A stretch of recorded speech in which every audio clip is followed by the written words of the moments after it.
During a media conference call on June 22nd, Bill Goldberg said he has no plans to work for TNA. He said he wants a 1-year, 6-figure deal similar to Sting's 2006 contract, and TNA hasn't been willing to put that on the table. Goldberg said he isn't impressed with TNA because of the low-budget, late-night time slot, lackluster production value, and weak talent roster. I think he would have been fine with all that stuff if they gave you 6 figures. Yeah, he would have showed up. He would have... I probably would have done it.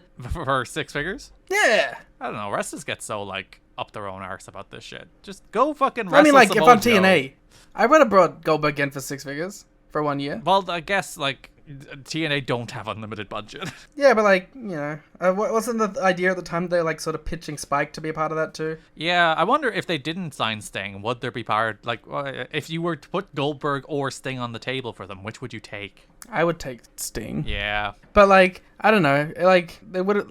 I could have seen the value of, like, hey, Spike, let's split this, and you can use him as, like, for Spike TV stuff, too, because I feel like he'd be good in that role as well. He can host the video game awards. Like you could totally see, like, Goldberg's, like, an MMA dork, isn't he? You can put him on an episode of The Dudesons. Yeah, he'd be awesome on The Dudesons. You would. But I don't know. I feel like if you could have justified the money, you should have found a way.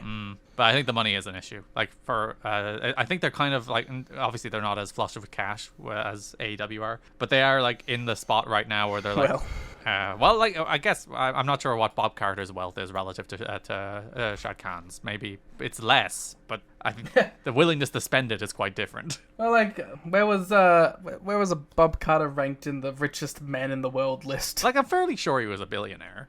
Okay, well then yeah. But again, it's not his vanity project. Yeah, it's not like, oh, I'm really passionate about this. And, like, fair enough, it is his daughter's vanity project in the same it is it's Shad's son's, but it's less like it's like Tony's childhood dream and Dixie's, I kind of stumbled across this thing I like. Yeah. So I'm not sure how much they could afford to drop another $500,000 or whatever it is on Goldberg, but I probably would have tried to swing it too. I'd imagine they did, and the corporate side just said no. That's probably what happened. Dixie's like, we have Goldberg. Can we get Goldberg? And they were like, how much? And it's like $500,000. It's like, aren't we paying that for Sting? And like, yeah, but we can do it again. And it's like, no. Roderick Strong is no longer on TNA's roster. He would briefly return to TV 2 months ago after serving a 30-day suspension, but he was not brought back afterwards, which is the last we'll ever see of Roddy. Well, actually, he does a dark match, but he had cool TV matches. He did have cool TV matches. Like, that first few months of the X Division on Spike was really good because you had Aries and Strong and like the TV tags. Yeah. Austin Aries is expected to re-sign with TNA after having an on-again, off-again negotiating relationship with TNA following his February suspension. Before traveling to Japan to work a 5-day tour with Dragon Gate, Aries wrote on his website, I'm happy to report after a couple of months of negotiating, I am set to re-sign and return with TNA. I'm looking forward to coming back and expect to make quite an impact upon my arrival. Aries has been nursing several leg injuries for the last 7 months. He's said to have torn an ACL in his right knee and sprained an ACL in his left knee. Interesting that, like, and the Observer frames it differently. The Observer frames it as Strong deciding not to re-sign as opposed to being let go. So who knows what it actually was. But it's interesting how they seem to see more value in Aries than Strong. I mean, he's a talker. That's true. He's a better television performer, at least at this point. It's going to be... But yeah, I don't know. I mean, Aries works out for them, so... Yeah, he becomes a very strong TNA guy. It's going to be very interesting in the next few months what happens as far as the decision by Sting, TNA, and Spike regarding a second year. He seems happy from all accounts and was trying to recruit Goldberg, not very successfully, but trying to join him. At $500,000 a year, they're not going to make that back in ratings or pay-per-view money due to him, but loss will be a negative perception issue because no matter how much they push Joe, Sting is still, to the average person, a TV viewer, the biggest star in the show. It is like interesting to think about, like, from a TNA perspective. You've got Sting, you had your year of Sting. Do you keep Sting? Yeah, I don't know. I don't think he's necessarily been, like, strong enough on the show that you need to justify it. Like, I think you could totally justify not having him on the show anymore. I don't know if, like, he adds much, like, drawing-wise necessarily. There is, like, an interesting historical note that Sting's last episode in 2014, there was never an episode watched by more people again. There you go. I don't think it would have made as big of a difference here, though. Yeah, I was gonna say, like, also, like, Sting became, like, one of the TNA guys. Like, the three most pushed people in TNA history are Sting, Kurt Angle, and AJ Styles.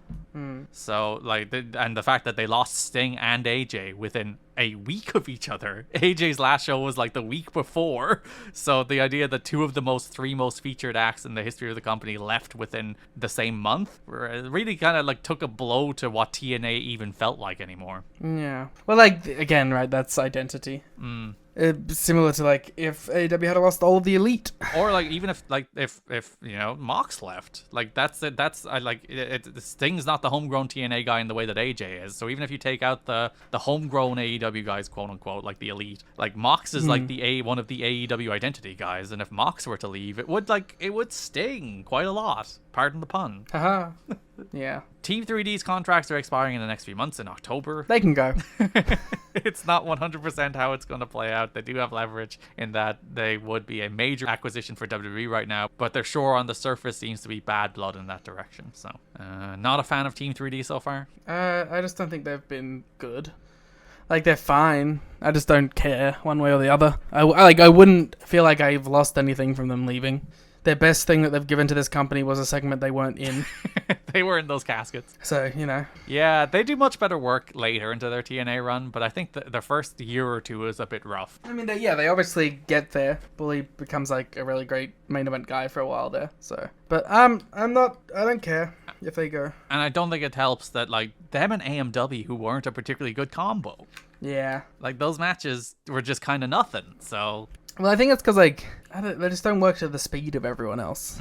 Which is funny, because, like, their best matches in TNA as a team are probably against the Guns. Yeah. Which is funny. I don't know. They're an interesting case. They haven't particularly made it an impact, you know? Ah.